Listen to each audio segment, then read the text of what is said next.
नबी दे गुलाम मैं ते तू ओ नबी दे गुलाम ओ खुश नसीब कि नबी पाक सल्लल्लाहु अलैहि वसल्लम अपने गुलामा दे नाल सहाबा दे नाल बैठकर बनी इसराइल दे आबिद दी गल कर रहे सन। हुजूर फरमा रहे सन कि बनी इसराइल दा एक आबिद सी, त्याड़ी नू जिहाद करदा, रात नू मस्जिद ते बैठ कर रब दी बारगाह ते सजदे करदा, रो रो के रब नू राजी करदा। ओ बड़ा आबिद सी, बड़ा मुत्तकी, बड़ा परहेजगार। एक गल हो रही सी, सहाबा ने अर्ज की या रसूल अल्लाह, ओ कौमे बने इसराइल दा ओ मुत्तकी ते परहेजगार शख्स जड़ा त्याड़ी जिहाद करदा सी अल्लाह दे बारगाह विच, और रात नू रब दी बारगाह विच आके सजदे करदा सी, तिलावत करदा सी, जनाबे वाला इबादत और रियाजत करके रब नू राजी करदा सी। और परवरदिगार आलम ओदा बड़ा मुकद्दर है। साडी दे उतनी उम्र भी नहीं, साडी अद्धी उम्र ते नींद ते लंघ जांदी है, अद्धी उम्र बीमारी ते लंघ जाती है, अद्धी उम्र दुनिया ते कारोबार ते लंघ जाती है। साडी इतने साडे कुल वक्त नहीं कि ओ बनी इसराइल दे उस बंदे दी तरह इबादत करके रब नू राजी करा। सहाबा नबी दी बारगाह ते अर्ज कर रहे, मेरे मुस्तफा मिठे ते मंठार नबी, कायनात के ताजदार नबी दा चेहरा मुतगय्यर होया, चेहरे ते उदासी छाई। इतने विच हजरत जिब्रील अमीन आ गए। सुभान अल्लाह। जिब्रील कहने लगे, ओ सोने हबीब, फिक्रमंद होने की जरूरत नहीं है, टेंशन लेने की जरूरत नहीं है।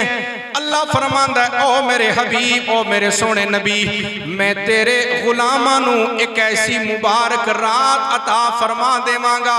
सुभान अल्लाह। एक ऐसी रात अता कर देवांगा कि उस रात ते जाके जड़ा तेरा गुलाम रब दी इबादत करेगा, मैं उस बंदे नू बनी इसराइल दे उस आबिद दी इबादत तो ज्यादा सवाब अता कर देवांगा। नारे तकबीर, नारे रिसालत, नारे हैदरी, उलमाए अहले सुन्नत।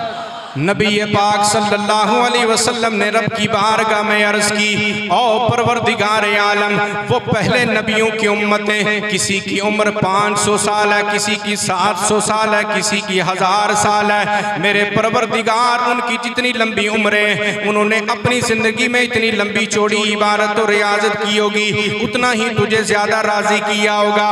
और सोने परवरदिगार, मेरी उम्मत की उम्रें बड़ी मुख्तसर है, कोई 50 साल में मरेगा, कोई 60 साल में मरेगा, कोई 70 में मरेगा, कोई 80 में मरेगा, बड़ी मुख्तसर उम्रें। परवरदिगार, मेरी उम्मत की उम्रें इतनी तवील नहीं है, फिर पुराने नबियों की उम्मतों के साथ इबादत में कैसे मुकाबला होगा।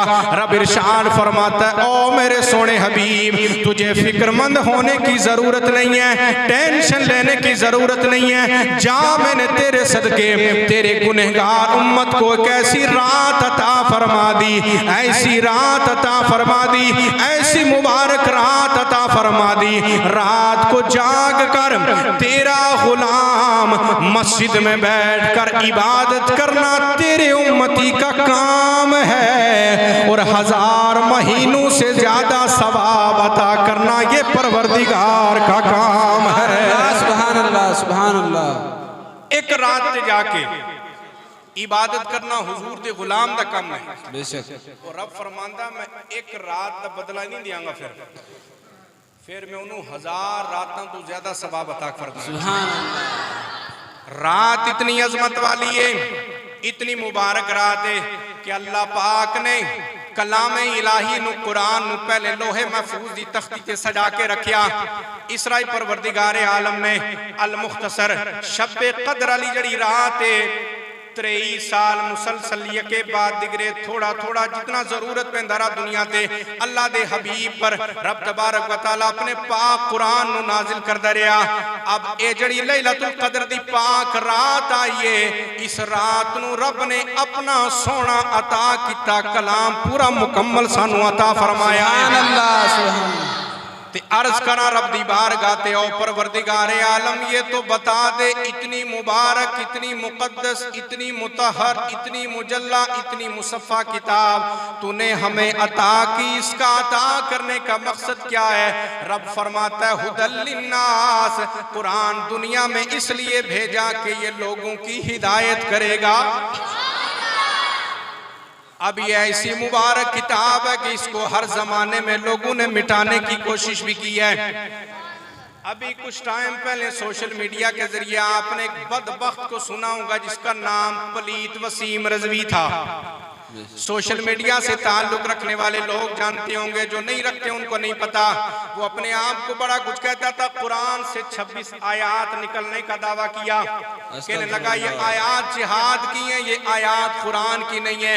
उसने कुरान को बदलने की कोशिश की, अल्लाह ने उसको सिरे से ही बदल दिया, अल्लाह उसको पलीत कर दिया, नापाक कर दिया। मैंने कहा है कौले मोहम्मद, कौले खुदा, फरमान न बदला जाएगा।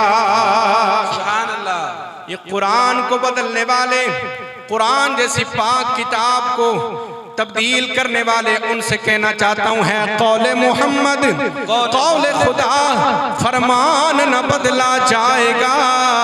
अरे बदलेगा जमाना लाख मगर कुरान न बदला जाएगा,